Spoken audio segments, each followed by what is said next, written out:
I used to believe my life was finally coming together. For 3 years, I had built my world around Olivia. Every plan I made included her. Every dream I had ended with her standing beside me. One morning, while we were having coffee in my apartment, she smiled and said, "You know, I drove past that neighborhood we talked about. I looked up. The one with the white houses?" She nodded. "I still love it." I laughed. "Good, because I already picked my favorite house there." She pointed at me. "You're impossible. And you're predictable." "Why?" "Because every time we talk about houses, your eyes light up." She smiled and looked away. Moments like that made me feel lucky. Later that day, I met my best friend Daniel for lunch. He sat across from me and said, "So, when are you finally proposing?" I nearly choked on my drink. I said, "Keep your voice down." His eyes widened. "You're actually doing it?" I grinned. "Soon." Daniel leaned back. "Wow, you're serious." "I've never been more serious about anything."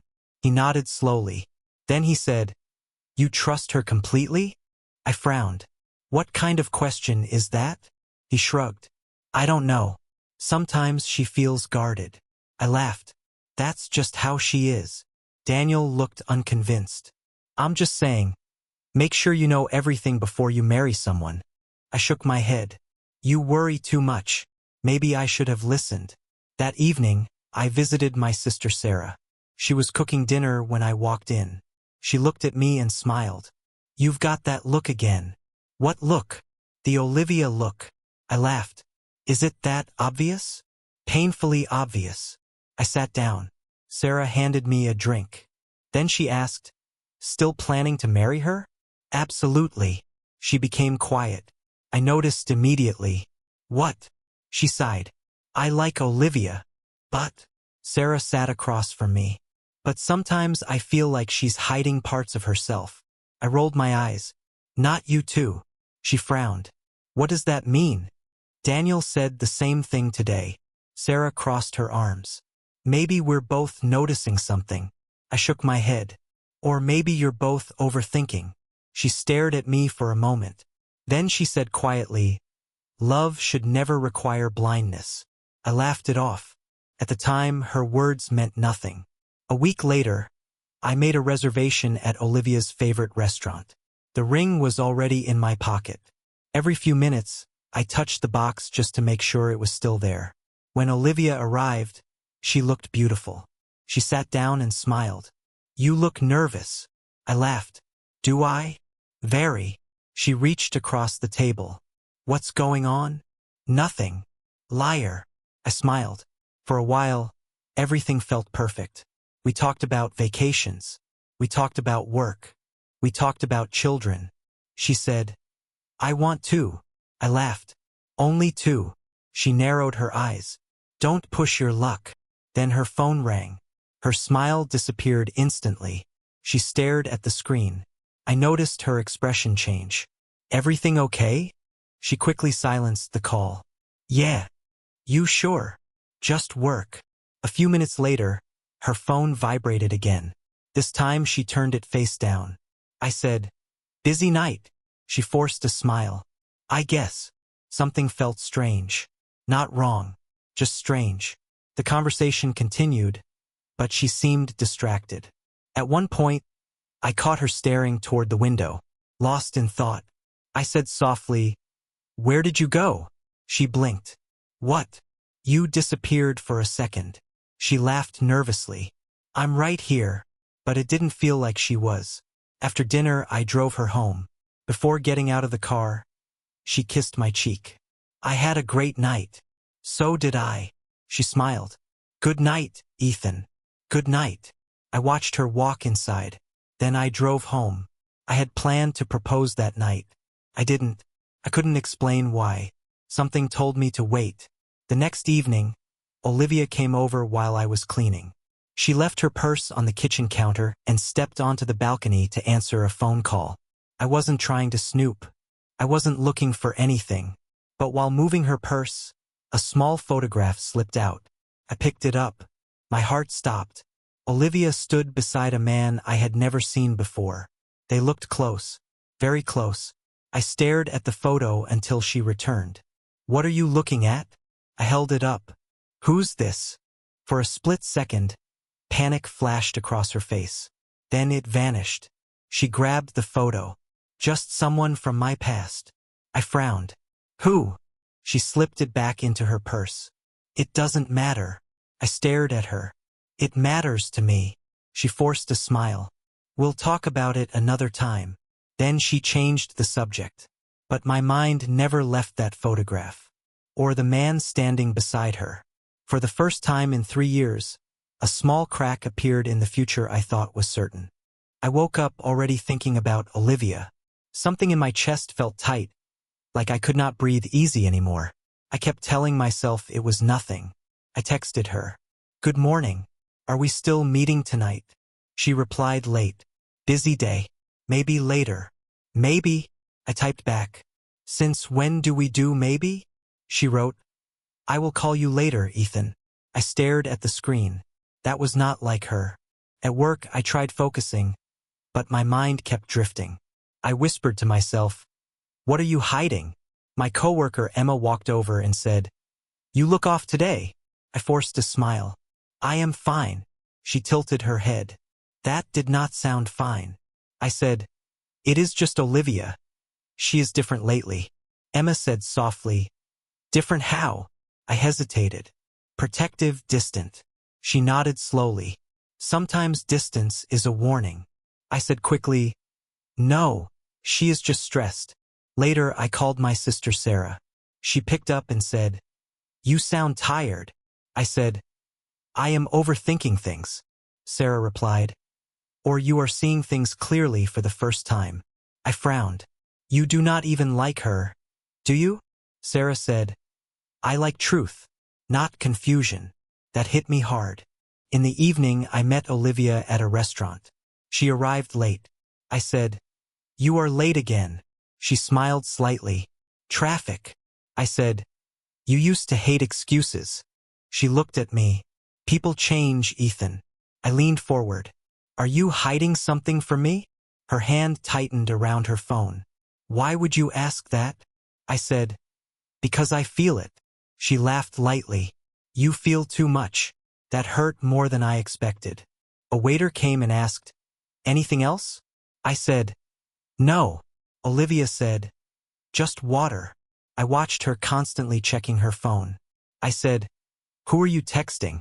She replied quickly, work. I said, at this hour? She sighed. You are acting paranoid. I leaned back. Maybe I am just scared. She looked away. Scared of what? I said, losing you. For a moment she went silent. Then she said, you will not lose me. But she did not sound sure. After dinner, I walked her to her car. I said, Olivia, talk to me honestly. She avoided my eyes. I am tired, Ethan.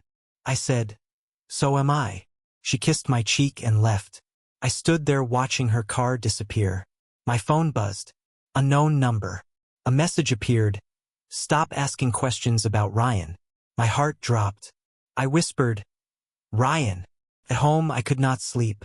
I opened my laptop and searched her social media again. Old photos, hidden comments, nothing clear.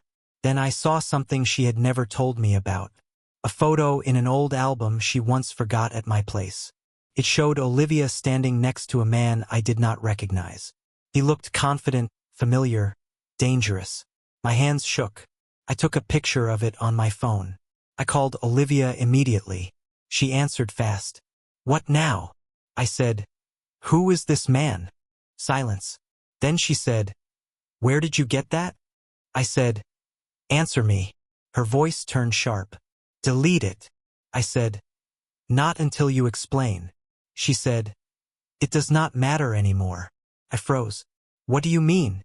She said, just forget it, Ethan. Then she hung up. I stared at the photo again. Something inside me cracked. The next day, Sarah called again. She said, I saw Olivia yesterday. I said, where? Sarah paused. With someone I did not like. I said, who? She said one word. Ryan. My breath stopped. That night I followed her. I told myself I was just checking. She drove across the city, stopped at a hotel, parked far away. I saw her walk in. Then I saw him, the same man from the photo. My heart pounded as I whispered, "So it is real."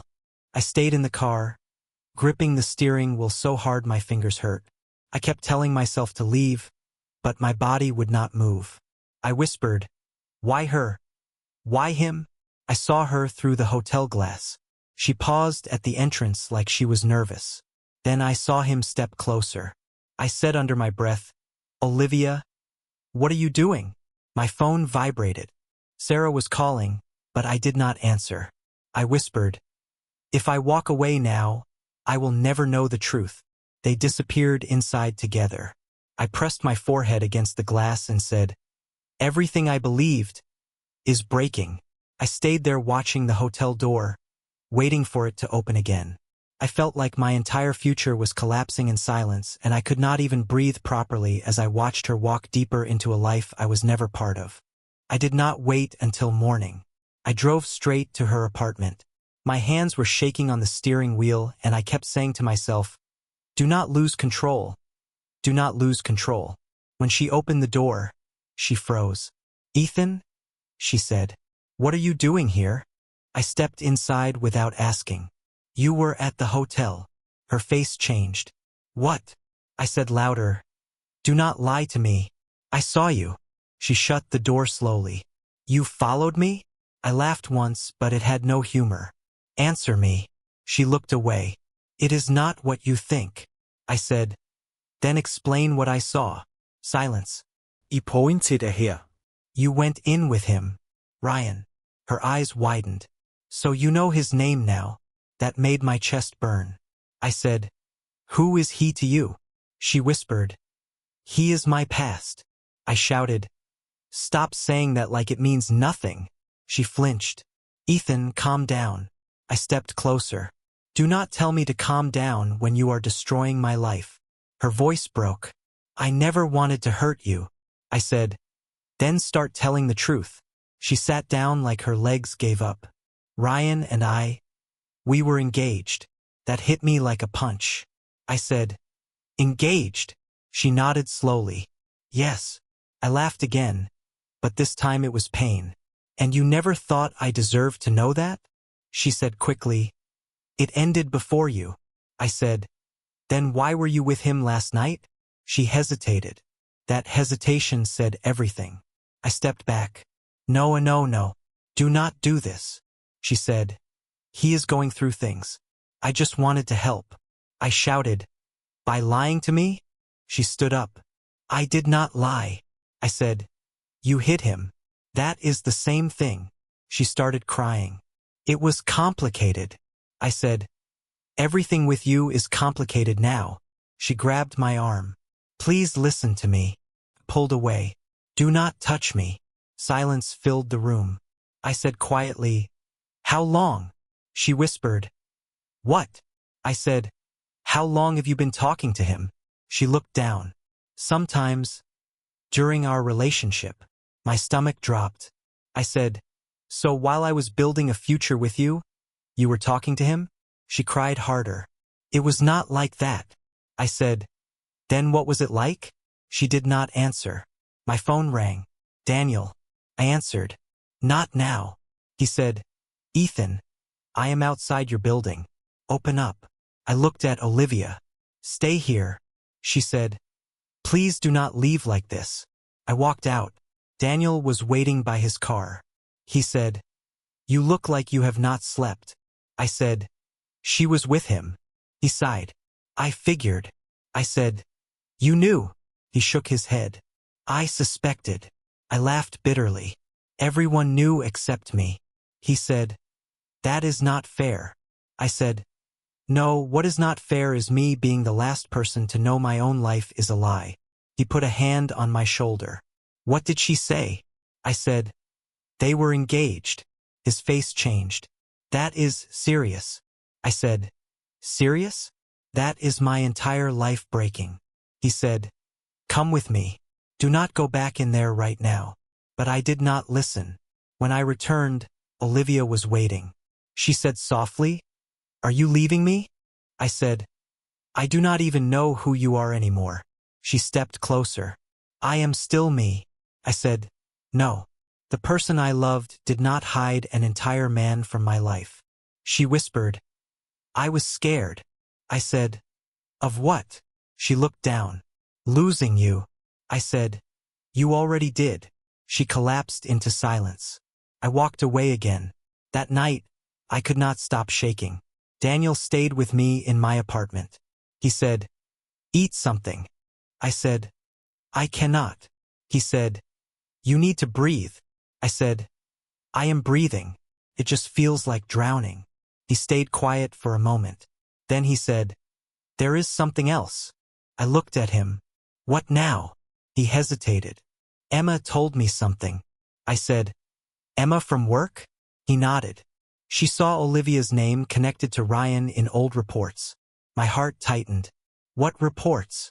He said, "Something about business money trouble." I stood up slowly. "No, no more secrets." He said, "I am just telling you what she said." My phone buzzed again. "Emma." I answered immediately. "Tell me everything." Her voice was nervous. "Ethan, I should not say this on call." I said, "Then meet me." She paused. "There is something bigger than you think." I closed my eyes. I whispered, "What did I get myself into?" And for the first time, I felt like Olivia was not just hiding her past from me. She was hiding a whole war I never knew existed. I met Emma at a small cafe near the station. She did not even smile when she sat down. I said, "Just tell me everything. No more delays." Emma looked around and whispered, "Ethan, this is bigger than you think." I leaned forward. "Then start from the beginning." She took a shaky breath. "Olivia was involved in a financial scandal years ago." I froze. "What kind of scandal?" Emma said, "Money laundering, connected to Ryan and a man named Victor." My throat tightened. "You are joking." She shook her head fast. "I wish I was." I said, "Olivia? My Olivia?" Emma nodded slowly. "She was there. Not alone. But she was part of it." I laughed once, but it hurt. "No, she is not like that." Emma said softly, "Ethan, I am telling you what is recorded." I sat back, staring at my hands. My mind flashed. Olivia smiling at me. Olivia holding my hand. Olivia saying, "I want a simple life with you." I whispered, "That was all a lie." Emma said, "She disappeared from that world after everything went bad." I said sharply, "So she ran." Emma replied, "Someone helped her." I frowned. "Who?" Emma hesitated. "Richard Bennett." That name hit differently. I said, "Her father." She nodded. "He used his influence to erase parts of the case. Cleaned her record as much as he could." I stood up slightly. "So she just restarted her life?" Emma said, "Yes. New identity. New city. New relationships." My chest felt tight. I whispered, "And me?" Emma did not answer that. I sat down again slowly. I said, "So I was what? A reset button for her life." Emma said gently, "I think she tried to be normal with you." I shook my head. "Normal people do not erase their past." She looked down. She was afraid it would destroy her future. I touched my hand slowly. The ring. I had not taken it off since I bought it. I whispered, "I was going to propose." Emma said nothing. I stared at it harder. Suddenly, everything came back like broken glass. Olivia laughing in the kitchen. Olivia saying, "I have never been happier." Olivia crying in my arms one night and saying, "You are my safe place." Now those moments felt rewritten. I whispered, "Was any of it real?" Emma said, "Feelings were real, but truth was hidden." That made it worse. I stood up. "I need to see her," I said. Emma grabbed my sleeve. "Ethan, be careful." Pulled away. Careful is what I was. Look where it got me. I drove to Olivia's apartment. My hands were shaking on the wheel. Every red light felt like a judgment. When I arrived, She opened the door before I knocked. She saw my face and said, "You know." I said nothing. She stepped back slowly. "Ethan." I walked inside. I said, "How long?" She whispered, "Please let me explain." I said louder, "How long have you been lying to me?" She cried instantly. "It is not like that." I held up my hand. "Stop. Just stop." She reached for me. "I was trying to protect you." I laughed bitterly. "Protect me? From what?" "Your real life." She said, "I was scared you would leave." I said, "And you were right." That hit her like a slap. She froze. "Ethan, no." I took a step back. I said quietly, "I built a future on a story you made up." She shook her head fast. "It was not made up. I love you." I said, "I do not even know who you are." Silence filled the room. I reached into my pocket. The ring box. I placed it on the table. She stared at it like it was alive. She whispered, "Are you ending this?" I said, "I already am." Her voice broke. "Please, do not do this." I said, "I cannot marry a memory." She started crying harder. "I changed." I said, "Then why did your past still find you?" She had no answer. I turned toward the door. She ran behind me. "Ethan, please." I stopped for a second. My hand was on the door. I said, "You did not just hide your past." I looked back at her. "I lived inside your lie." Her knees weakened. She whispered, "I was going to tell you." I shook my head. "One day, after marriage, after kids, after I was trapped." She said nothing. That silence answered everything. I opened the door.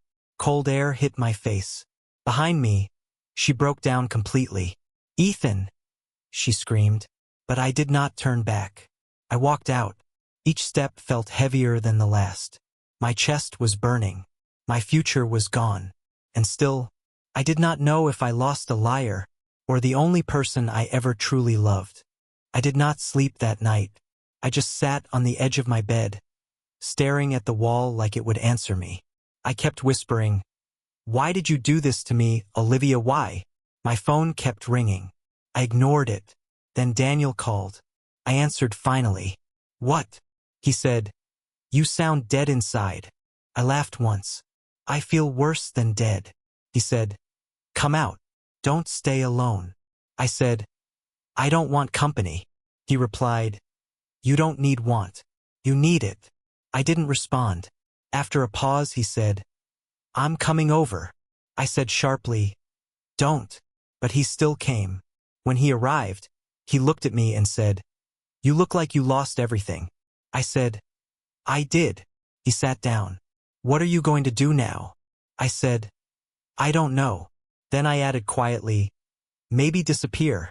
He frowned. "That's not you." I said, "You don't know who I am anymore." He leaned forward. "Then tell me." I laughed bitterly. "I was going to marry her." He said, "And now?" I looked at the ring on my table. I said, "Now I don't even know what was real." Later that day, I went to a cafe alone. A woman approached me. She said, "Ethan Carter?" I looked up. "Yes." She sat down without asking. "I'm Grace Miller." I said, "I don't know you." She smiled slightly. "Journalist." I frowned. "I'm not interested." She said, "You will be after I tell you what I know." I leaned back. "Try me." She said, "Ryan Mitchell, Victor Hayes, Olivia Bennett."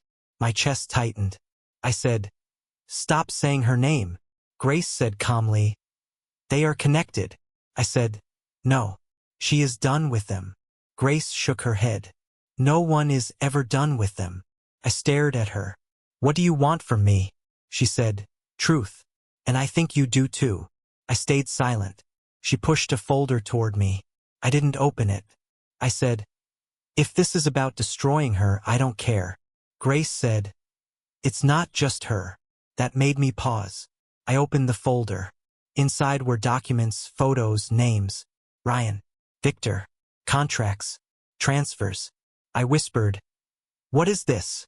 Grace said, "A network. Financial fraud. Years old, still active. I said, "And Olivia?" She hesitated. "She was inside it at some point." I closed the folder fast. I said loudly, "I don't want this." Grace leaned forward. "You already have it." My hands shook. I said, "Why are you showing me this?" She said, "Because you're connected now." I laughed. "I'm not part of this." She said softly, "You are emotionally attached to the center of it." That hit harder than anything. That night, Olivia came to my apartment. I opened the door and said, "Leave." She said, "Please listen." I said, "No." She said, "I need to explain everything." I said, "You already did." She stepped closer. "Not everything." I said, "There's more." She nodded, crying. "Ethan, I never meant for you to get dragged into this." I said coldly, "Too late." She reached for my hand. "I left that life." Pulled away. "That life didn't leave you." She whispered, "I love you." I said, "Love doesn't lie like that." She broke down. "I was trying to survive." I shouted, "And I was just collateral?" Silence. She had no answer. I closed the door on her face. She stayed outside crying. I didn't open it again. The next day, Grace called me. She said, "I found something bigger." I said, "I don't care anymore." She replied, "You will." I went to meet her anyway. She handed me another file. I opened it slowly. My name was inside it. I froze. I said, "Why am I in this?" Grace said quietly, "Because you've been close to all of them for too long." My heart started racing. I said, "What does that mean?" She said, "You were never just dating Olivia." I looked at her. "What are you saying?" She said, "You were being watched." My blood ran cold. I whispered, "By who?" She said, "That's what we need to find out." I looked down at the documents again. Everything I thought was my life was now a map of something I never agreed to enter. And for the first time, I stopped thinking about heartbreak and started thinking about revenge. I woke up to 10 missed calls. Daniel, Grace, unknown numbers. I stared at my phone and whispered, "So it's starting." Daniel texted, "Turn on the news." I did. My screen showed headlines about Victor Hayes. "Financial fraud investigation opens." I muttered, "So fast." My phone rang again. "Daniel." I answered. "What now?" He said, "It's spreading quicker than I expected." I said, "Good." He paused. "Ethan, this is getting real." I said coldly, "It was never fake for me." He said, "Victor's under investigation. Ryan's companies are freezing assets." I leaned back. "And Olivia?" Silence. Then he said, "She's being questioned too." That hit slightly differently. I said, "She built this world. Let her stand in it." Daniel said sharply, "Or you're just punishing her now." I said, "She punished me first." He said, "This isn't just revenge anymore." I replied, "It stopped being just revenge the moment my life got destroyed." He hung up. Grace met me the same afternoon. She looked serious. She said, "Everything is moving faster than expected." I said, "Good. Let it burn." She frowned. "That's not you talking." I said, "You don't know me." She opened her laptop. "Victor is cooperating with authorities." I said, "Of course he is." She said, "Ryan is trying to escape the country." I leaned forward. "And Olivia?" Grace hesitated. "She's stuck." I laughed once. "Stuck?" Grace said, "Her name is now officially linked to the case." I felt something twist inside me. Not satisfaction. Something heavier. That night, Olivia came to my apartment again. I didn't open the door immediately. She knocked again. "Ethan, please." I opened it slowly. She looked exhausted. She said, "Everything is falling apart." I said, "Welcome to my world." She whispered, "This isn't what I wanted." I said, "It never is." She stepped inside. "I need your help." I laughed. "My help?" She nodded. "They are asking questions about me." I said, good. She flinched. Ethan. I said, don't Ethan me now. She grabbed my hand. Please, I am scared. Pulled away. You should have been scared before lying to me. Her eyes filled. I made mistakes. I said, no. You built a second life. She whispered, I was trying to survive. I said, and I was just a side effect. She shook her head. That's not true. I said, then what am I? Silence. She had no answer.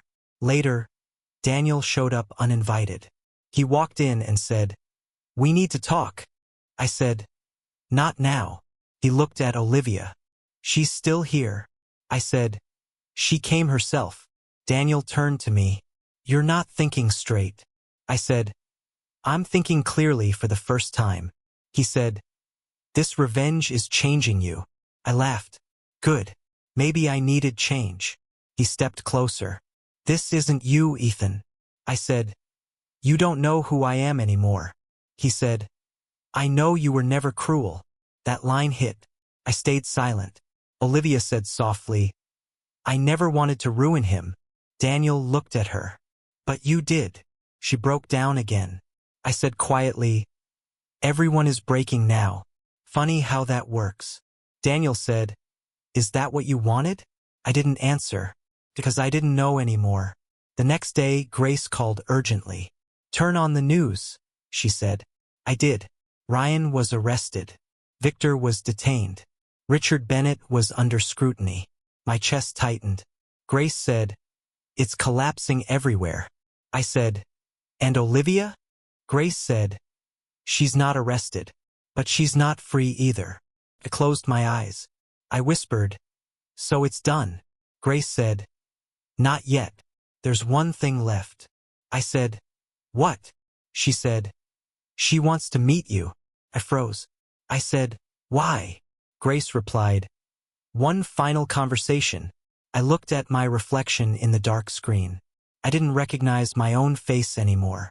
I whispered, after everything. Grace said, it's your choice. That night, Olivia texted me herself. Please, just one last time. I stared at it for a long time.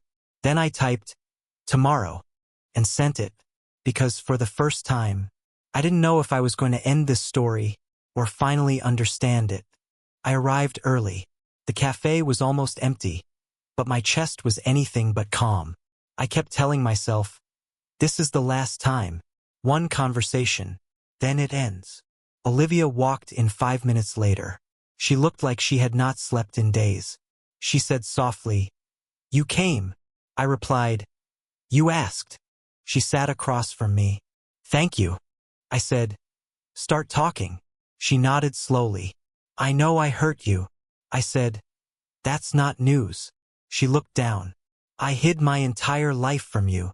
I leaned forward. Why? She took a shaky breath. Because I was scared you would leave if you knew who I really was. I said, so you decided to lie instead? She whispered, I thought I could build something new, something clean. I laughed bitterly. With a dirty foundation. She flinched. Ethan. I said, don't soften it now. She nodded again. I met Ryan when I was young. Everything with him. It got messy. Business, pressure, people like Victor controlling things. I made mistakes. I said, mistakes don't erase someone's entire past. She looked up. I know that now. I said, now.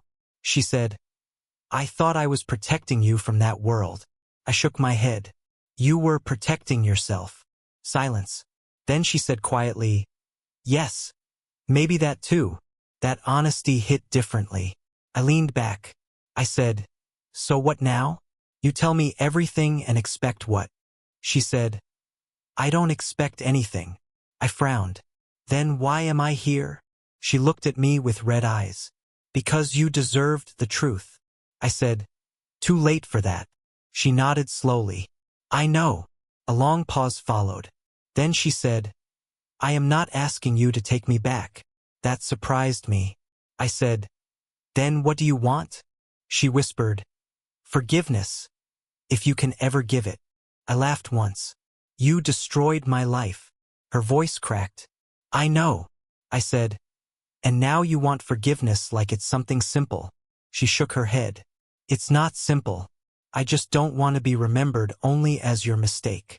That line hit harder than I expected. I looked away for a moment. My mind flashed. Her smiling. Her crying. Her saying, I love you. I whispered, I don't know what you are anymore. She said softly, neither do I. Silence stretched between us. Then she added, but I know I loved you. That made my chest tighten. I said, love doesn't lie like that. She said, sometimes love is scared. I shook my head. Fear is not an excuse. She nodded. I agree. That calm answer confused me. I said, you are not fighting me anymore. She said, because I lost. That word stayed in the air. Lost. I leaned forward again. I said, do you regret it? She answered instantly. Every day. I studied her face. For the first time, I did not see a monster. I saw someone broken. Someone who made choices that collapsed everything. But still human. She whispered, I don't want your revenge anymore.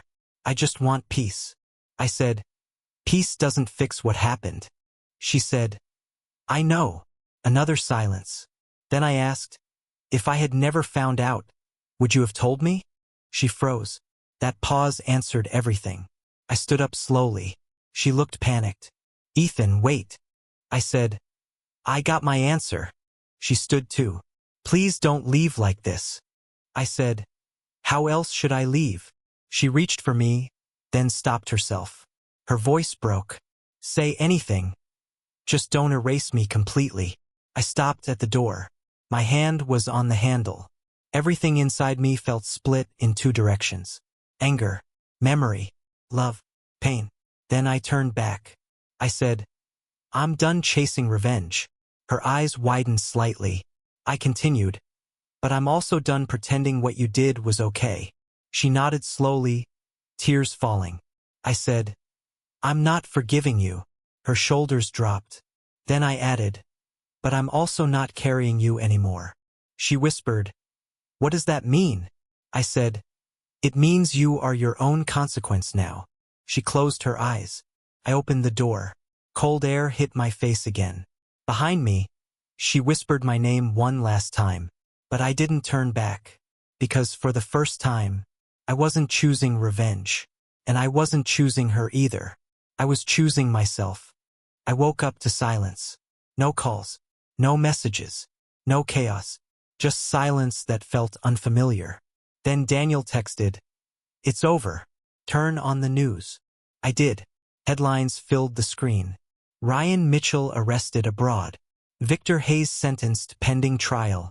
Richard Bennett accepts legal responsibility. I stared at it and whispered, so it really happened. My phone rang immediately. Grace. I answered, you knew this would end like this? She said, not exactly like this, but yes. I said, everyone is falling. She replied, that's how systems collapse. I leaned back. And Olivia? A pause. She turned herself in for questioning, Grace said. I closed my eyes. She didn't run. Grace said softly, no, she stayed. That surprised me. I said, why? She replied, maybe she was tired of running. I didn't answer, because I didn't know what I wanted her to do anymore. Daniel showed up later that day. He said, you've been quiet. I said, everything is quiet now. He looked at me carefully. That's not a good thing. I said, it feels like peace. He sat down. Or emptiness. I didn't argue. He said, what happens now? I said, nothing. For once. He frowned. You sure about that? I looked at my hands. I think I am done chasing storms. He nodded slowly. And Olivia? That name still hit differently. I said, she's dealing with her own consequences. He said, and you're okay with that? I paused. Then I said, I am not okay, but I am done. He studied me. That's new. I said, I changed. He said, or you broke and rebuilt yourself. I didn't respond, because maybe both were true. A week later, I met Grace again. She said, "The media is finally slowing down." I said, "Good." She looked at me. "You seem different." I said, "I feel different." She asked, "Better?" I thought for a moment. "I don't know," I said. "Lighter, maybe." She nodded. "That's a start." I said, "What about them?" She knew what I meant. She said, "Ryan is facing extradition. Victor is cooperating fully. Richard is trying to rebuild what's left of his name." I said, "And Olivia?" Grace hesitated. "She's free." "But not really." I frowned. "What does that mean?" She said, "Freedom after truth is complicated." I stayed quiet. That night, I went back to my apartment alone. Everything felt empty but not painful anymore. I opened my drawer. The ring was still there. I picked it up. I whispered, "You were supposed to mean forever." I sat down and turned it in my fingers. For a long time, I just stared at it. Then I remembered everything. Her smile, her lies, her tears, my anger, my obsession, my collapse. I whispered, "I almost lost myself in this." I stood up and walked to the window. City lights outside looked normal, like nothing had changed. But everything inside me had. I held the ring one last time. Then I said quietly, "This is not betrayal anymore. This is a lesson." I placed it back, then stopped. I shook my head. "No," I said. "I am not keeping you." I opened my hand. Let it go. It hit the floor softly. No sound. Just an ending. The next morning I went out early. I didn't call anyone. Didn't check anything. I just walked. Daniel called once. I didn't answer. Grace texted. I didn't reply. I kept walking until I reached a small bridge near the city edge. I stopped there. Wind hit my face. For the first time in a long time, my chest felt steady. No anger. No revenge. No questions. Just me. I whispered, "So this is what freedom feels like." I looked at my reflection in the water below. I didn't see the man I was before. I didn't see the man who wanted revenge. I saw someone in between. Someone still healing. Someone still learning. But finally, someone free. And for the first time, I didn't need anyone else's apology to keep moving forward. Months passed quietly. My life didn't explode anymore. It just moved. At work, my boss said, "Ethan, you're different now." I replied, "Is that good or bad?" He smiled. "Better. You think before you burn things down." I said, "I used to burn things to feel alive." He nodded. "Now you don't need fire." That stayed with me. One afternoon, I met Ava Collins at a business meeting. She said, "You don't talk much in meetings." I replied, "I listen more now." She smiled. "That's rare." I said, "I learned the hard way." She tilted her head. "Most good lessons are like that." There was no pressure, no hidden meaning, just conversation. Later, she asked, "Do you always look this serious?" I said, "No. I used to smile more." She asked, "What changed?" I paused. "Life." She didn't push further. Instead she said, "Then maybe life is fixing you." I laughed softly. "Or breaking me properly this time." She smiled. "I think you're already rebuilt." That was the first time I didn't feel defensive. Days turned into weeks. Ava and I kept talking. Coffee meetings. Work discussions. Simple walks. No rush. No fantasy. One day she said, "You never ask personal questions." I replied, "I stopped rushing into people." She said, "That sounds lonely." I said, "It used to be." She looked at me. "Not anymore?" I thought for a moment. "Not the same kind." Then one evening I saw Olivia again. Outside a quiet street cafe. She was alone. She saw me too. We both stopped. For a second, nothing existed around us. She said softly, "Ethan." I replied, "Hi." That was all I could manage. She looked different. Quieter. Slower. She said, "I didn't think I would see you again." I said, Neither did I. Silence. Then she said, "How are you?" I almost smiled. I said, "Better than I thought I would be." She nodded slowly. "I'm glad." Another pause. She said, "I heard things are going well for you." I said, "They are." She looked down. "You deserved that." I said, "I didn't feel like I did at the time." She whispered, "I know." That honesty felt heavier than anger. I said, "What about you?" She gave a small, tired smile. "I'm learning to live without running." I nodded. For the first time, I didn't feel hatred, just distance. She said, "I'm sorry for everything I did to you." I said quietly, "I know." She looked surprised. "That's it." I shook my head. "No, that's just where it ends now." She understood. No tears, no collapse, just acceptance. She said softly, "I hope you stay happy." I replied, "I hope you find peace too." And that was it. We didn't stay longer. We didn't reopen wounds. We just let it end properly. Later, I met Ava again. She said, "You seem distracted today." I said, "I saw someone from my past." She asked, "Did it hurt?" I thought carefully. "No," I said. "It closed something." She nodded. "That's good." I looked at her. "Do you ever feel like people come into your life just to teach you something?" She smiled. "I think most of them do." I said, "And then they leave." She replied, "Or they stay, if they're meant to." I stayed quiet, because I was starting to understand the difference. That night I walked alone again. No anger in my chest. No questions in my head. Just calm. I whispered, "So this is what healing feels like." And for the first time, I believed I had a future I didn't need to escape from. I walked through the city early in the morning. Same streets, same noise, but I felt different inside. Ava texted, "Coffee today?" I replied, "Later. I need time alone first." She sent back, "Okay, take it." That was the first relationship in my life where silence didn't feel like pressure. I smiled a little and kept walking. I stopped at my old apartment building. I whispered, "This is where everything changed." The doorman nodded. "Long time, Ethan."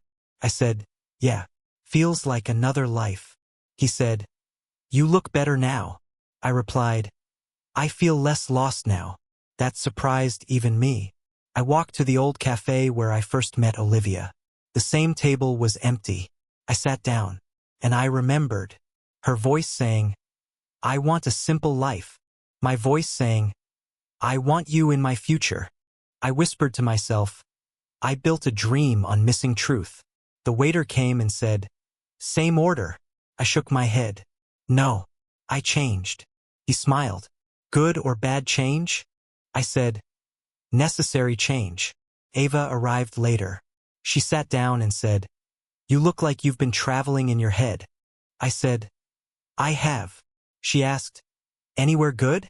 I replied, "Somewhere painful, but useful." She nodded. "Those places usually are." We walked after coffee. She said, "You never talk about the past anymore."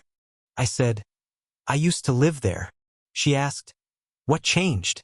I stopped walking for a second. I said, "I realized the past doesn't need me anymore." She smiled softly. "That's deep." I said, "It took me losing everything to understand that." She didn't ask what everything meant. She already knew enough. Later that evening, I went alone to the bridge again. The same place I once stood broken. But this time I didn't feel broken.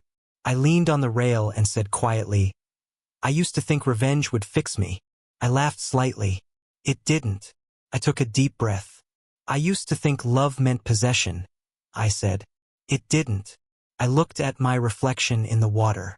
"I used to think I needed answers," I whispered. I didn't. My phone rang. Olivia's name appeared. I stared at it. I answered. There was silence on the other side. Then she said softly, "I just wanted to hear your voice one last time." I said, "You're hearing it." She whispered, "Are you happy?" I thought carefully. "I am becoming stable," I said. She said, That sounds like you. I replied, I think I finally sound like myself. A pause. She said, I'm proud of you. I said, you don't need to be. She said, I know. More silence. Then she said, goodbye, Ethan. I said, goodbye, Olivia. And I ended the call. No shaking hands. No anger. No sadness that controlled me. Just closure. Ava called me again later. She said, where are you? I said, at a place where I used to fall apart. She asked, and now? I looked at the city lights. I said, now I stand. She said softly, I'm coming to you. I said, no rush. And for the first time in my life, I meant that. I stayed there longer. I thought about everything. The lies, the love, the betrayal, the revenge, the silence, the growth. And I finally understood something simple. Not everyone in my story was meant to stay. Some were meant to break me. Some were meant to teach me. And some were meant to remind me who I was before I forgot myself. I whispered into the wind, I forgive the past. Not because it deserves it, but because I do. I turned away from the railing. I walked forward. No chasing. No running. No looking back. Just forward. When Ava finally arrived, she stood beside me and said, you really look different now. I said, I am different now. She asked, better. I looked at her and smiled slightly. I am not healed, I said, but I am free. She nodded. That's enough. And I believed her, because for the first time, I wasn't surviving my past. I was living my future, and I finally understood. I didn't lose my life. I found myself inside it.